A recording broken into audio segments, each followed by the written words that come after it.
Hello friends, स्वागत है आपका आपके अपने यूट्यूब चैनल पर। आज हम पढ़ेंगे कंपनी अकाउंट्स। कंपनी अकाउंट्स में हमारा टॉपिक रहेगा issue of debenture. First term में जो हमने एग्जाम हुए थे फर्स्ट टर्म के, उसमें हमने इशू ऑफ शेयर्स पढ़ा था, और सेकंड टर्म के सिलेबस में हमारे कंपनी के चैप्टर में बसता है issue of debenture and redemption of debenture. सबसे पहले हम पता करेंगे कि डिवेंचर होता क्या है। कंपनी को लॉन्ग टर्म फाइनेंस के लिए दो चीज़ों के ऊपर डिपेंड करती है कंपनी। सबसे पहला था आपका शेयर्स, जो आपने पढ़ा। जब भी कंपनी को लॉन्ग टर्म के लिए फाइनेंस चाहिए तो वो शेयर इशू करती है। उसके बाद दूसरा सोर्स, जो शेयर होल्डर होते हैं वो कंपनी के ओनर होते हैं, कंपनी के मालिक होते हैं। अब बात आती है डिवेंचर की। तो डिवेंचर भी क्या होता है, एक तरीके से लॉन्ग टर्म फाइनेंस सोर्स ही होता है कंपनी के लिए, जहाँ से वो लॉन्ग टर्म के लिए जो अपने फंड्स हैं वो कलेक्ट करती है। एक्चुअल में मीनिंग क्या होता है डिवेंचर्स का? Debenture is a document. Debenture क्या होता है?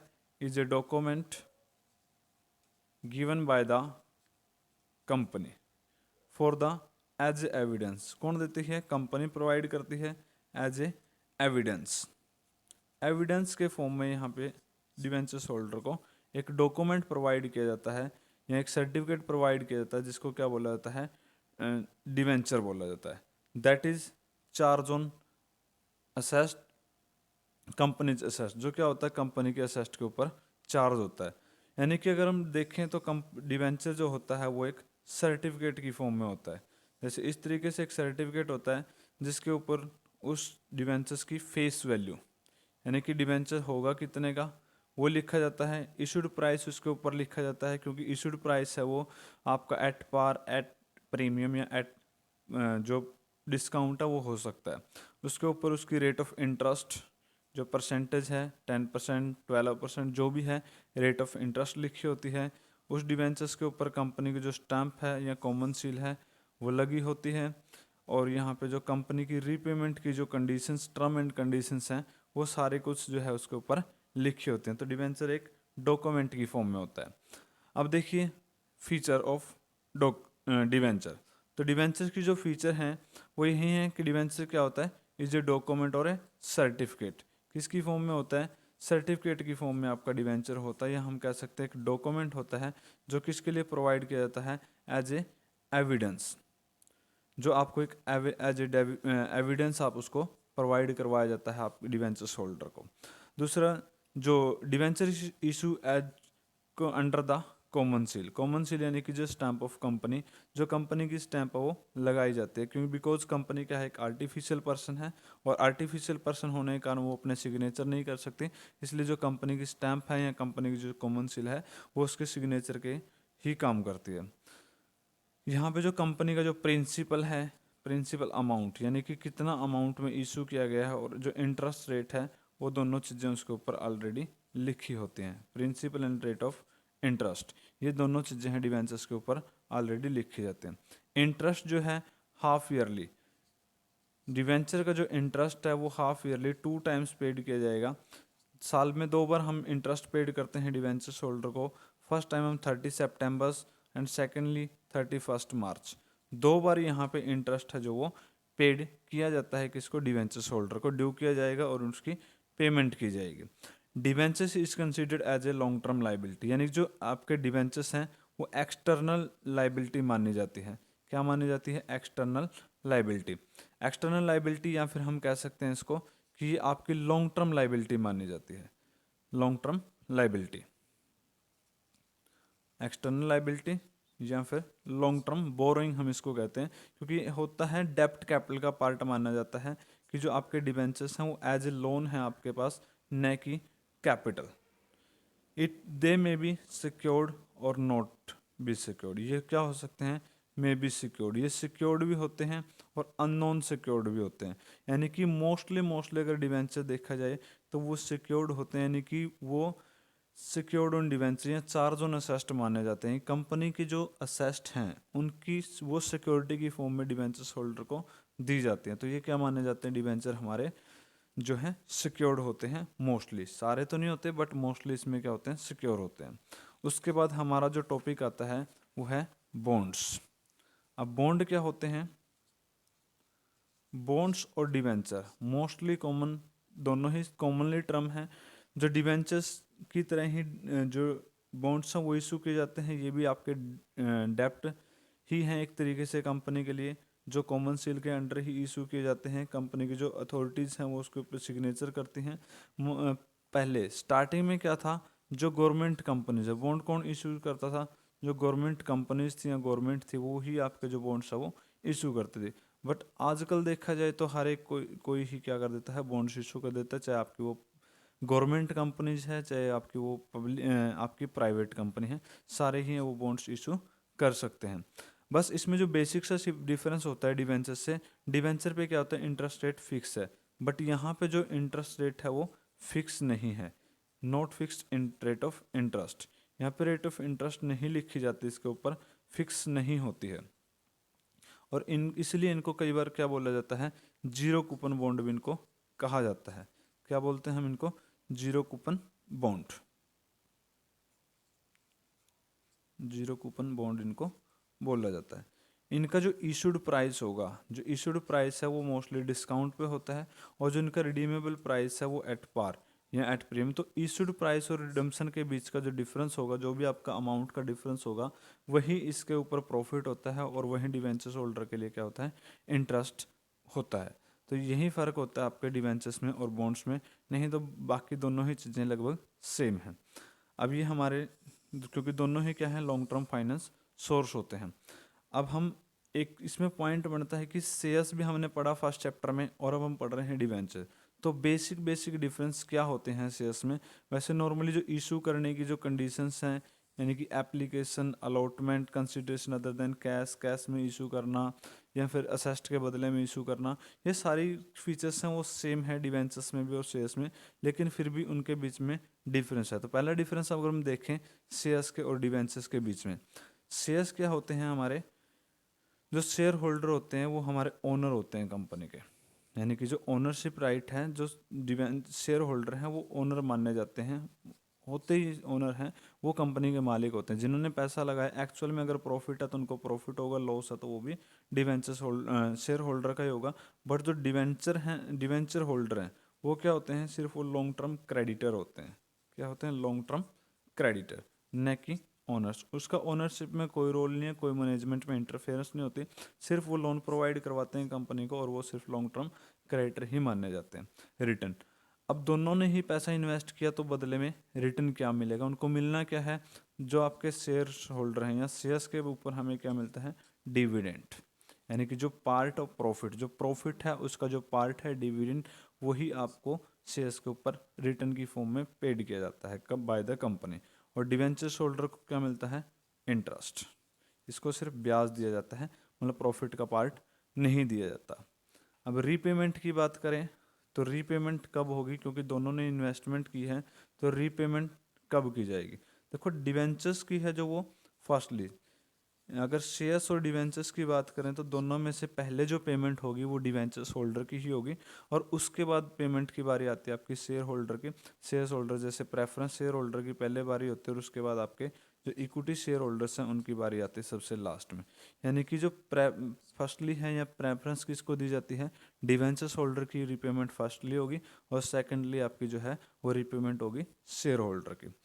डिस्काउंट, ये वैसे एक बेसिक सा डिफरेंस ये भी है कि डिस्काउंट, जो डिवेंचर्स हैं वो हम इशू कर सकते हैं, डिस्काउंट पे किए जा सकते हैं, बट कंपनी एक्ट 2013 के अकॉर्डिंग हम शेयर्स को हैं जो डिस्काउंट पे इशू नहीं कर सकते हैं। सिक्योरिटी क्या रखी जाती है बदले में, क्योंकि लोन प्रोवाइड करवा रहे हैं, दोनों ही फाइनेंस प्रोवाइड करवाते हैं, तो सिक्योरिटी क्या रखी जाएगी। अब सिक्योरिटी के तौर पर शेयर होल्डर को कुछ भी सिक्योरिटी नहीं दी जाती, बस उनको एक सर्टिफिकेट प्रोवाइड किया था, वो कंपनी के ओनर्स हैं, इसके अलावा कंपनी की कोई भी सिक्योरिटी नहीं है, वो चार्ज ऑन असेस्ट नहीं होते हैं। बट जो डिवेंचर्स हैं वो क्या होते हैं, कॉमनली चार्ज ऑन असेस्ट होते हैं, सिक्योर्ड बाय असेस्ट। ये असेस्ट की जो है वही इनको सिक्योर करती है, कि बाय चांस अगर कंपनी अपने डिवेंचर्स होल्डर की रीपेमेंट नहीं कर पाती है, तो उस केस में जो डिवेंचर्स होल्डर हैं, जो असेस्ट हैं कंपनी की, उनको रिलाइज करने के बाद जो भी अमाउंट रिसीव होगा, प्रेफरेंसली उनको डिवेंचर्स होल्डर की पेमेंट करनी पड़ेगी। उसके बाद है कन्वर्टेबल, तो डिवेंचर्स को हम कन्वर्ट कर सकते हैं शेयर्स में, बट शेयर्स को कभी भी डिवेंचर्स में कन्वर्ट नहीं किया जा सकता है। वोटिंग राइट जो है, वोटिंग राइट्स आपके शेयर होल्डर के वोटिंग राइट्स होते हैं, बट डिवेंचर्स होल्डर के जो वोटिंग राइट्स हैं नहीं होते। उसके बाद रिस्क फैक्टर की बात करें तो रिस्क जो सबसे ज़्यादा रिस्क है आपका वो शेयर होल्डर का ही ज़्यादा होता है। मोर रिस्क यहाँ पे हम कह सकते हैं शेयर होल्डर का, क्योंकि उन्होंने पैसा लगाया है, रिफंड भी सबसे लास्ट में है, प्रॉफिट के केस में ही उनको डिविडेंड मिलेगा। तो इस केस में हम कह सकते हैं कि जो शेयर होल्डर हैं उनका जो रिस्क है ज़्यादा है, बट डिवेंचर होल्डर का यहाँ पे कोई रिस्क नहीं है, क्योंकि वो चार्ज ऑन असेस्ट भी होते हैं, सिक्योर्ड बाय असेस्ट भी, सिक्योर्ड भी हैं असेस्ट के ऊपर, उनको फिक्स इंटरेस्ट भी पेड किया जा रहा है। और अगर लिक्विडेशन ऑफ कंपनी है तो उस केस में भी उनकी जो पेमेंट है वो सबसे पहले की जाती है। तो यहाँ पे जो रिस्क है डिवेंचर्स होल्डर का काफ़ी कम होता है, किसके कंपैरिजन में, शेयर्स के कंपैरिजन में। तो ये हमारे डिफरेंस थे किसके, डिवेंचर्स और शेयर्स के। तो इन्हीं के बाद ये हमारा डिवेंचर्स और शेयर्स है वो क्लियर हुआ कि इनके बीच में डिफरेंस क्या है। अब हम पढ़ते हैं हमारा टाइप्स ऑफ डिवेंचर, क्योंकि डिवेंचर्स की हम बात करें तो डिवेंचर हमारे काफ़ी टाइप्स के होते हैं। डिवेंचर हमारे लगभग मोस्टली 8 टाइप्स के डिवेंचर हम पढ़ेंगे यहाँ पे। तो types of debenture, types of debenture, debenture हमारे कितने टाइप के होते हैं, अलग अलग बेसिस पे अलग अलग इनके टाइप्स बनाए गए हैं। जैसे कि वो सिक्योरिटी बेसिस पे, रिडम्पशन बेसिस पे, रिकॉर्डिंग बेसिस पे या फिर कन्वर्टिबिलिटी बेसिस पे। अब सिक्योरिटी बेसिस पे देखा जाए कि वो सिक्योर्ड हैं या अनसिक्योर्ड हैं भी। तो फर्स्ट हमारा आता है सिक्योर्ड डिवेंचर। सिक्योर्ड या हम इनको कह देते हैं मॉर्गेज डिवेंचर, सिक्योर्ड डिवेंचर। ये डिवेंचर्स होते हैं दो which are secured by the either a fix charges और फ्लोट चार्जेस ऑन असेस्ट, यानी कि ये आपकी असेस्ट के ऊपर चार्ज होते हैं कि अगर हम रीपेमेंट नहीं कर पाते हैं आपके डिवेंचर्स होल्डर की, तो उस केस में जो आपकी असेस्ट हैं वो रिलाइज की जाएंगी, वो बेची जाएंगी, और जो भी हमें कैश रिलाइज होगा उससे फर्स्टली पेमेंट किसकी की जाएगी, सिक्योर्ड डिवेंचर की। तो ये क्या माने जाते हैं आपके चार्ज ऑन असेस्ट, इनको हम कह सकते हैं कि चार्ज ऑन असेस्ट होते हैं, यानी कि असेस्ट के ऊपर ये चार्ज माने जाते हैं कि अगर असेस्ट बिकेंगी तो सबसे पहले पेमेंट किसकी होगी, सिक्योर्ड डिवेंचर्स की पेमेंट होती है। उसके बाद अगर हम सेकेंडली इसमें देखें तो इसी के बेस पे है सिक्योरिटी पे, तो अनसिक्योर्ड डिवेंचर आएंगे। अनसिक्योर्ड डिवेंचर, अनसिक्योर्ड यानी कि इनकी जो है डिवेंचर्स होल्डर को कोई भी सिक्योरिटी नहीं दी जाती। इनको सिक्योरिटी के नाम पे सिर्फ एक सर्टिफिकेट दिया जाता है कि ये डिवेंचर होल्डर हैं। इसके अलावा इनको कोई भी आपका जो ना डॉक्यूमेंट ना कोई भी आपके चार्ज ऑन असेस्ट, और इनको कोई भी गारंटी नहीं दी जाती, कोई भी इनकी सिक्योरिटी नहीं है। इनको सिक्योरिटी के नाम पे सिर्फ और सिर्फ एक सर्टिफिकेट ही प्रोवाइड करवाया जाता है। अब हम देखते हैं रिडम्पशन के बेसिस पे। तो रिडम्पशन के बेसिस पे देखा जाए तो हमारा होगा redeemable debenture. Redeemable debenture, redeemable debentures कौन से होते हैं, after a particular period, after a particular period या स्पेसिफिक पीरियड, एक पीरियड के बाद हम क्या करते हैं, अपने डिवेंचर्स को रिडीम कर देते हैं। रिडीम का मतलब रीपेमेंट कर देते हैं, किसकी, अपने डिवेंचर्स की। तो रीपेमेंट करेंगे after a particular period, and यहाँ हम कह सकते हैं बिफोर वाइंड अप, कि कंपनी के बंद होने से पहले हम क्या करेंगे, अपने डिवेंचर्स होल्डर की पेमेंट वापस कर देंगे। तो उन डिवेंचर्स को बोला जाता है रिडीमेबल डिवेंचर्स, यानी कि एक तो पार्टिकुलर पीरियड दिया जाता है कि 5 साल में, 10 साल में, उसके बाद हम रिडम्पशन कर देंगे, उनकी रीपेमेंट करेंगे जो भी आपकी रिडम्पशन कंडीशंस होंगी।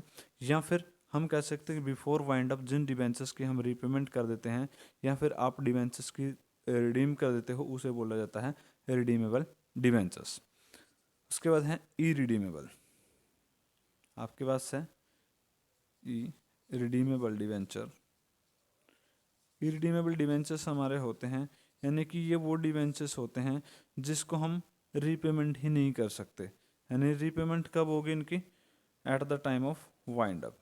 रीपेमेंट जो हमारी है इनकी वो होगी at time of wind up.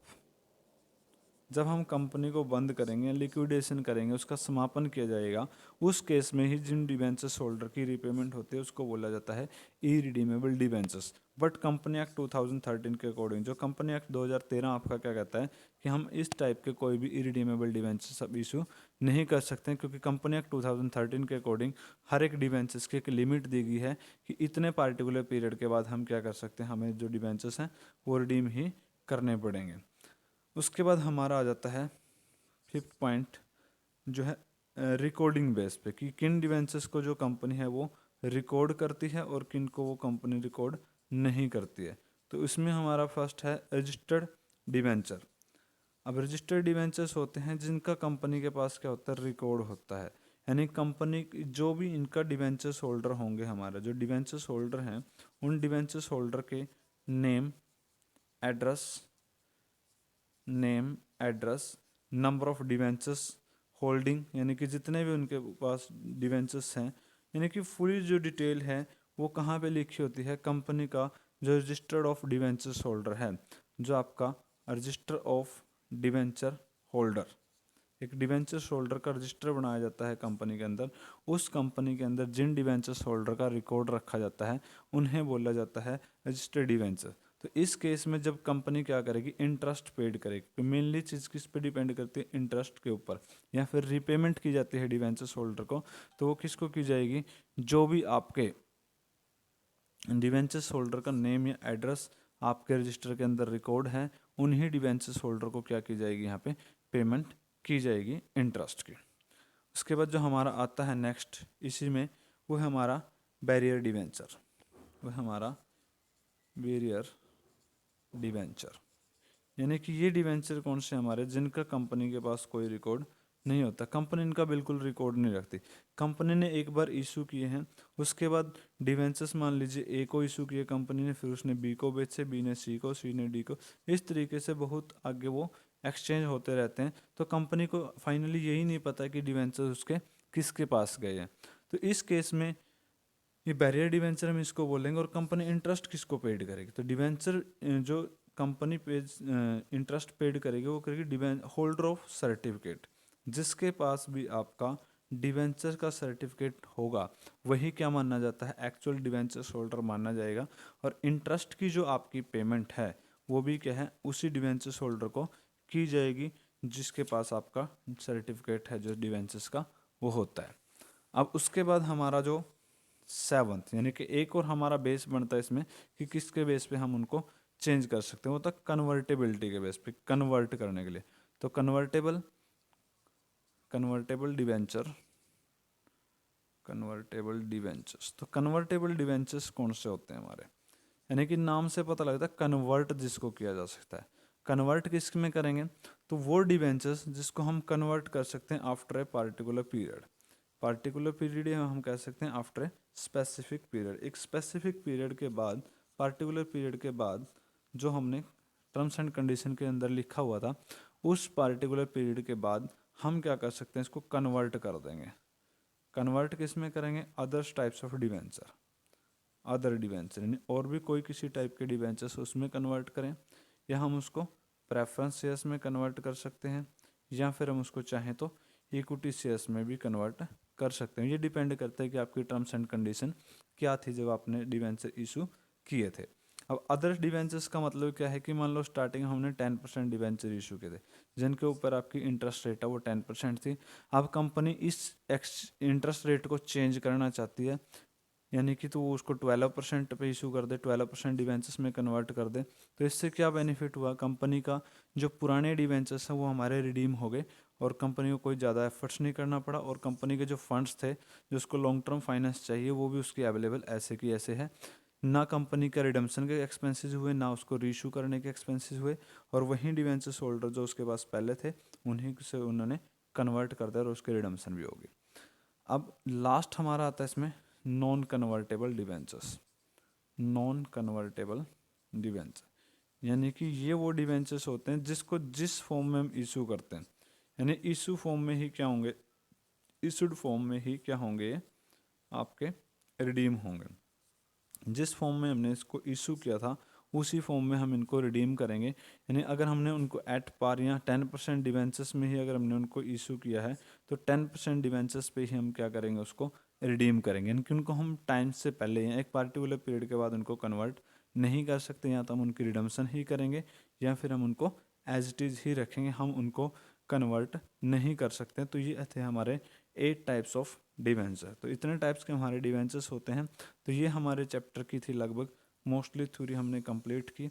उसके बाद जो हमारा प्रैक्टिकल पोर्शन स्टार्ट होगा कि हम इशू करते हैं डिबेंचर्स वो किस किस कंसिडरेशन पे करते हैं, यानी कैश कंसिडरेशन के लिए करते हैं या फिर अदर देन कैश के लिए करते हैं, अदर देन कैश। तो अलग अलग कंसिडरेशन हो सकते हैं। कैश में भी आप डिवेंचर इशू करोगे, आप जो अदर देन कैश है उसमें भी डिवेंचर इशू कर सकते हो, एज ए कलेक्टर सिक्योरिटी उसको इशू कर सकते हो। तो रिडम्पशन कंडीशंस, तो वो सारे आपके प्रैक्टिकल पोर्शन हो गए, वो हम डिस्कस करेंगे नेक्स्ट वीडियो में। आज का हमारा टॉपिक है इतना ही रहेगा। ये थी हमारी थ्योरी इशू ऑफ डिवेंचर। तो जल्द ही मिलते हैं नेक्स्ट वीडियो में। Thank you.